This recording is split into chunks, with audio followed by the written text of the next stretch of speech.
thirdly, a follower needs to be a disciple. A follower needs to be a disciple.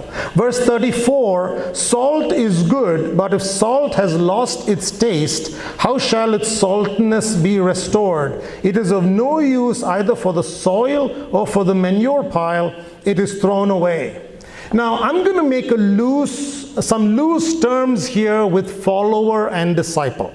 Okay, I'm going to say a follower is a person that is a Christian but doesn't follow Christ closely.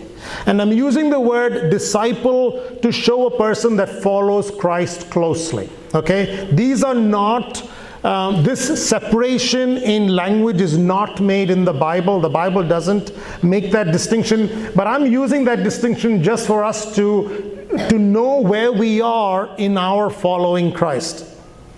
Now, Jesus is not making a scientific statement here, because honestly, salt cannot lose its saltiness.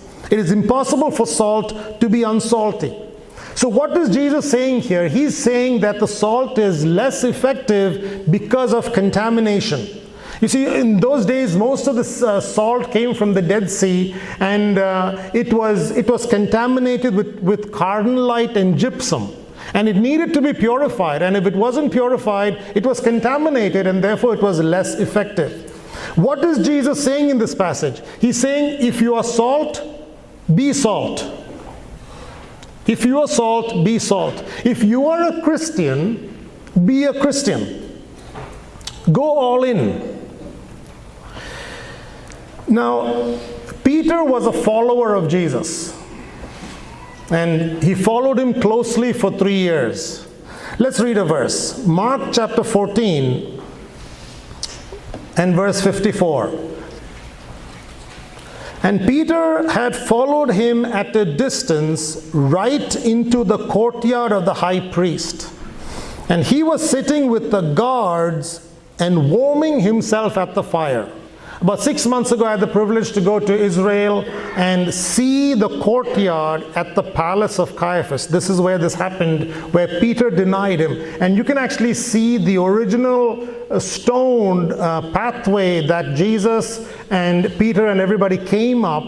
And the courtyard is there. Obviously, it's cemented over right now, but you can see where Peter was as Jesus was in the palace of Caiaphas. Peter followed Jesus from afar, right? He wasn't supposed to follow Jesus from afar. He had told Jesus, if you die, I'll die with you. He had made promises to Jesus. But now Peter was following Jesus from afar. And he was trying to fit in with the crowd that was not part of Jesus, warming himself outside. And as it turned out, Peter denied him. Many of us follow Christ from a distance. We are followers in that sense and not disciples. It's actually easy and convenient to follow Christ from a distance, right?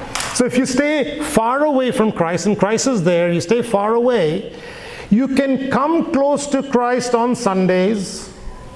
You can come close to Christ on days of camp like this. And whenever you want, you can back off back into your world and back into your secular situation.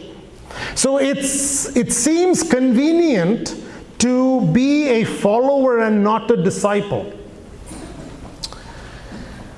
But how do you know if you are a follower and not a disciple? How do you know if you're a follower and not a disciple? Let me ask you a question. How many people in the places where you work, live, and play know that you're a disciple of Christ? Not a generic Christian. How many people know that you are a disciple of Christ, a Christ follower? If not many people know, then it's possible that we are staying afar. We are playing the far game. We are playing the follower game and not yet a disciple. Because it is risky to be a disciple. Because you will get ridiculed at work. You will get ridiculed in your school because people are talking trash about Christians and Christianity and Christ all the time.